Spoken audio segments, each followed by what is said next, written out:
Hi friends, welcome to my channel. நான் உங்க பிரியா. என் சேனலை சப்ஸ்கிரைப் பண்ணி தொடர்ந்து ஆதரவு கொடுத்துட்டு இருக்க உங்க எல்லாருக்குமே ரொம்ப நன்றி.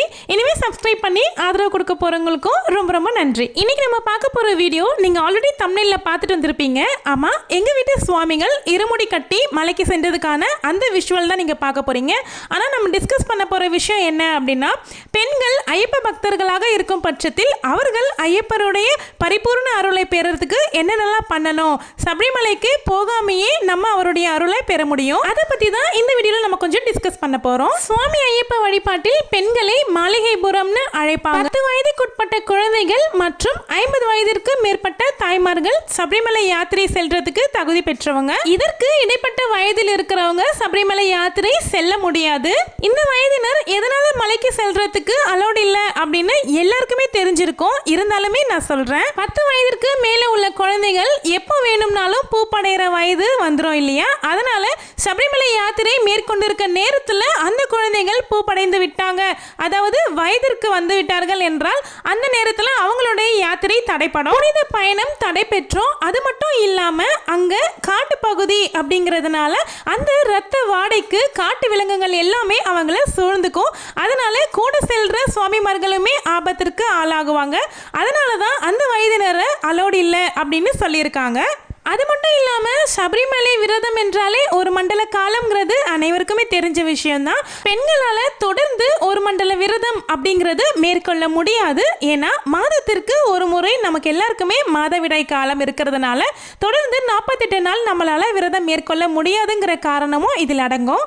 அப்படி இருக்கும் பட்சத்தில் பெண்கள் எல்லாருக்குமே இந்த ஒரு கேள்வி இருக்கும், அப்போ நாங்கள் சுவாமி ஐயப்பருடைய அருளை பெறவே முடியாதா, சபரிமலை போகாமல் நாங்கள் எப்படி அவருடைய அருளை பெற முடியும் அப்படின்ற கேள்வி எல்லாருக்குமே இருக்கு. ஏன் எனக்குமே இந்த கேள்வி இருக்குன்னு தான் சொல்லணும். நான் நிறைய குருசாமிகள் கிட்ட கேட்டேன். எனக்கு அதிகமாக பூஜைகள் செல்றதுக்கு, பஜனை பூஜைகள் செல்றதுக்கு எனக்கு ரொம்பவே பிடிக்கும். அந்த மாதிரி இருக்கும்போது குருசாமிகள் கிட்ட கேட்டபோது இந்த ஒரு விடை எனக்கு கிடைச்சது.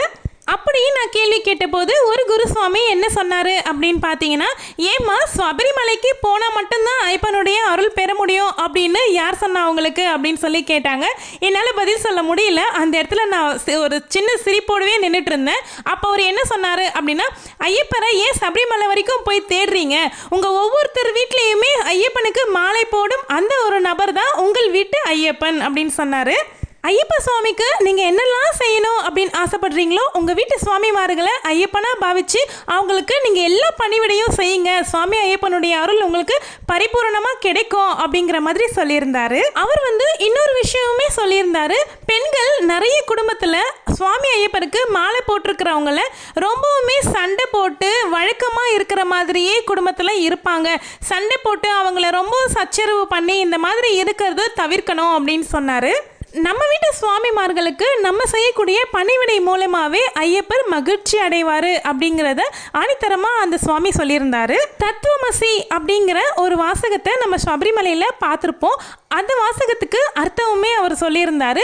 எதை தேடி நீ இங்கு வருகிறாயோ அது நீயாகவே மாறுகிறாய் அப்படின்னு சொல்லியிருந்தாரு. மாலை அணிந்திருக்கக்கூடிய ஒவ்வொரு பக்தர்களுமே சுவாமி ஐயப்பனா கருதி அவர்களுக்கு என்னென்ன உதவிகள்லாம் நம்மளால செய்ய முடியுமோ அதை செய்து வந்தாலே ஐயப்பருடைய பரிபூர்ண அருள்ன்றது பெண்களாகிய நமக்கு கண்டிப்பாக கிடைக்கும். மாலை அணிந்து சபரிமலைக்கு போய் ஐயப்பனை தரிசிக்கிறது அப்படிங்கிறது நம்ம முடிவு பண்ணால் நடக்கிறது கிடையாதுங்க. சுவாமி ஐயப்பன் நம்மளை நினச்சி ஒரு 3 தடவை கூப்பிடுவார். நம்ம பேரை மாலை அணியக்கூடியவர்களுடைய பேரை 3 தடவை கூப்பிடும்பொழுது மட்டும்தான் அவருடைய தரிசனம் நமக்கு கிடைக்குது அப்படின்னு சொல்லியிருக்காங்க. முதல் தடவை கூப்பிடும்பொழுது தான் நம்ம மாலை அணியணும் அப்படிங்கிற அந்த நினைப்பு நமக்கு வரும் அப்படின்னும், 2வது தடவை கூப்பிடும்பொழுது மாலை அணிந்து அந்த விரத முறையை மேற்கொள்ளக்கூடிய அந்த ஒரு சக்தி நமக்கு கிடைக்கும் அப்படின்னும், 3வது தடவை கூப்பிடும்பொழுது தான் இருமுடியை நம்ம ஏந்தி கொண்டு சபரிமலைக்கு சென்று அவரை தரிசிக்கிற பாக்கியம் நமக்கு கிடைக்கும் அப்படின்னு ஐயப்பர் மனசு வச்சா மட்டும்தான் நம்மளால அங்க போய் தரிசனம் பார்க்க முடியும். நான் சின்ன வயசுல ஒரு 3 தடவை சுவாமி ஐயப்பரை சபரிமலையில போய் தரிசனம் பார்த்துருக்கேன். எங்க அப்பா என்ன கூட்டிட்டு போயிருக்காங்க. இப்போ பார்க்கணும்னு ஆசை இருக்கு, ஆனா அந்த வயதுக்காக நான் காத்திருக்கேன் அப்படின்னு தான் சொல்லணும். சுவாமி ஐயப்பன் கிட்ட நான் தினமுமே ஒரே விஷயம் தான் கேட்பேன், என்னுடைய வாழ்நாள் கடைசி நாள் முடிகிற நாளுக்குள்ளேயாச்சும் ஒன்று நான் சபரிமலையில் தரிசனம் பார்க்கணும், அது வரைக்குமாவது என் மூச்சை எனக்கு கொடுத்துரு அப்படின்னு சொல்லி தான் நான் வேண்டிகிட்டு இருக்கேன். சுவாமி ஐயப்பனுடைய பக்தியில் மெய் சிலிர்க்கக்கூடிய நிறைய விஷயங்களையும் நிறைய பேருடைய வாழ்க்கை வரலாறுகளையும் நம்ம கேட்டிருப்போம். இப்போ எங்களுடைய வாழ்க்கையில் நடந்த ஒரு சில விஷயங்களை உங்களுக்காக நான் ஷேர் பண்ணுறேன். 2019 என்னுடைய அண்ணன் தம்பிங்க 2 பேருமே வந்து சபரிமலை யாத்திரைக்காக மாலை அணிந்து விரதம் இருந்தாங்க. அந்த வருஷம் என்னுடைய கணவருமே சொல்லியிருந்தாரு, உங்களோட சேர்ந்து நானுமே சபரிமலை யாத்திரை வரணும் அப்படின்ற மாதிரி சொல்லிட்டாரு. ஆனால் அவரால் அந்த வருஷம் அவங்க கூட மலைக்கு போக முடியல. அது ஒரு காரணத்தினால அவங்க வந்து பயந்துட்டு போகலை, விட்டுட்டாங்க. சரி நீங்கள் இப்போ போயிட்டு வாங்க, நான் அடுத்த வருஷம் பார்த்துக்கிறேன் அப்படின்னு சொல்லி விட்டுட்டாங்க. ஆனால் வாயாலேயே சொல்லிட்டாங்க, நான் உங்க கூட வரேன் அப்படின்னு சொல்லிட்டாங்க. அந்த மாதிரி சொல்லிட்டு போகாமல் இருக்கக்கூடாதுன்னு சொல்கிறாங்க. அதனுடைய விளைவு எங்களுக்கு புரிஞ்சிருச்சு. அப்போ அவங்க சபரிமலையில் சுவாமியை பார்த்து முடிச்சுட்டு எங்களுக்கு கால் பண்ணாங்க. நாங்கள் சுவாமியெல்லாம் பார்த்துட்டோம், குற்றாலமுக்கு போயின்னு இருக்கோம் அப்படிங்கிற மாதிரி எங்களுக்கு கால் பண்ணாங்க. அடுத்து ஒரு அரை மணி நேரத்தில் எனக்கு இன்னொரு கால்மே வந்துருச்சு. என்னுடைய ஹஸ்பண்ட் வந்து ஆக்சிடென்ட் ஆயிடுச்சு அப்படிங்கிற மாதிரி அந்த காலில் எனக்கு சொல்லியிருந்தாங்க. அந்த ஆக்சிடென்ட்ல அவருக்கு கால் முட்டியில் ஃப்ராக்சர் ஆகி ஒரு 3-4 மந்த்து அவரால் நடக்க முடியாமல் புத்தூர் கட்டு போட்டுட்டு பெட் ரெஸ்ட்லேயே இருந்துட்டாங்க. அப்போ தான் என் ஹஸ்பண்டும் சரி நானும் சரி ரியலைஸ் பண்ணோம். அவங்க சுவாமியை பார்த்துட்டு இறங்கி வர்றதுக்கும் என் ஹஸ்பண்ட்க்கு இங்கே ஆக்சிடென்ட் நடக்கிறதுக்குமே வந்து தொடர்பு இருக்க மாதிரி புரிஞ்சிச்சு. அதுக்கப்புறமா நைட்டு 1 மணிக்கு அவங்கள என்னுடைய அண்ணனுடைய ஃப்ரெண்டு கூட்டிகிட்டு வந்து வீட்டில் விட்டுட்டு போனாங்க. அதுக்கப்புறமா அந்த நைட்டே என் ஹஸ்பண்ட் வந்து மனசளவில் சொல்லிட்டாரு, ஐயப்பா என்னை மன்னிச்சிரு, நான் வரேன்னு சொல்லிட்டு வராமல் விட்டதுனால என்னை நீ தண்டிச்சிட்ட அப்படிங்கிற மாதிரி சொல்லி அடுத்த வருஷத்துலேருந்து தொடர்ந்து வருஷம் நான் உனக்கு மாலை போட்டு மலைக்கு வரேன் அப்படின்னு சொல்லி வேண்டிக்கிட்டாங்க. நானுமே சரி, அப்பத்துலேருந்து தான் நான் வந்து சுவாமி ஐயப்ப பக்திக்குள்ளே முழுமையாக இறங்கினேன்னு சொல்லலாம். இப்போது என்னுடைய 2 கண்ணும் என்னன்னு கேட்டிங்கன்னா, ஒரு கண்ணு சுவாமி ஐயப்பனும் இன்னொரு கண்ணு முருகர்னும் நான் சொல்லுவேன். ஏன்னா என்னுடைய இஷ்ட தெய்வம் இவங்க 2 பேரும் தான். 2020லேயுமே எங்கெங்க அவ்வளோ ஈஸியாவா போய் அவரை பார்க்க முடிஞ்சிச்சு. பயங்கரமான டெஸ்ட்லாம் வச்சிருந்தாரு. பெரிய ட்விஸ்ட் என்ன அப்படின்னு பார்த்தீங்கன்னா, 2020ல கொரோனா ஃபுல் லாக்டவுன். அந்த டைம்ல நவம்பர் டைம் எப்படி மலைக்கு போக முடியும், எல்லாமே வந்து செக் பண்ணி அனுப்பிட்டு இருக்காங்க அப்படிங்கிற மாதிரி இருந்துச்சு. கோவிட் டெஸ்ட்லாம் எடுக்கணும் அப்படின்னு. அந்த டைம்ல என்னுடைய தம்பிக்கு வந்து ஆன்லைன் டிக்கெட் வந்து புக் ஆகலை.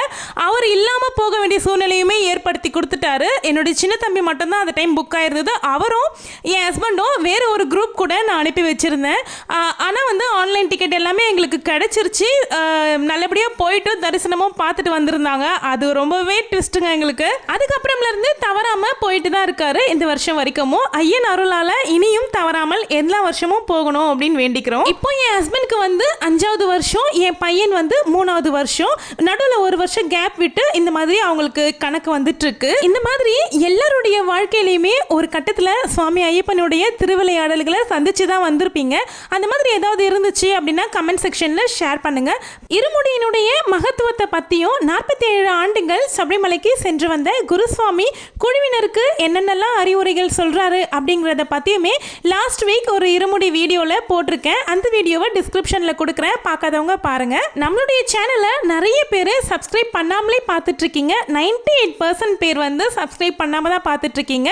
ப்ளீஸ் எனக்காக சேனலை சப்ஸ்கிரைப் பண்ணிக்கோங்க. இந்த வீடியோவில் நான் ஷேர் பண்ணியிருக்க விஷயங்கள் உங்களுக்கு பிடிச்சிருக்கு, வீடியோ உங்களுக்கு பிடிச்சிருக்கு அப்படின்னா வீடியோ கீழே இருக்க லைக் பட்டனை கிளிக் பண்ணிக்கோங்க. உங்களுடைய ஃப்ரெண்ட்ஸ் அண்ட் ஃபேமிலிக்கு ஷேர் பண்ணுங்க, அவங்களுமே பார்த்து தெரிஞ்சுக்குவாங்க. இனிமேல் பெண்கள் சபரிமலைக்கு போக முடியலன்ற கவலையை விட்டுட்டு சபரிமலைக்கு போகக்கூடிய சுவாமிமார்களுக்கு பணிவிடை செஞ்சு ஐயப்பனுடைய அருளை இருந்த இடத்துல இருந்தே பெறறதுக்கு நமக்கு நல்ல ஒரு வாய்ப்பு கொடுத்திருக்காரு. நிறைய பேர் கார்த்திகை மாதம் வந்தாதான் ஐயப்பனை பத்தி நினைக்கிறது உண்டு. ஆனா வருஷம் முழுக்கவும் ஐயப்பனை பத்தி நினைக்கணும். ஒவ்வொரு நாள் தொடக்கத்திலயுமே நான் வந்து சுவாமி ஐயப்பனையும் என்னுடைய முருகப்பெருமானையும் நினைச்சுதான் அந்த நாளை வந்து நான் ஆரம்பிப்பேன். சுவாமியே சரணம் ஐயப்பா. தேங்க்யூ.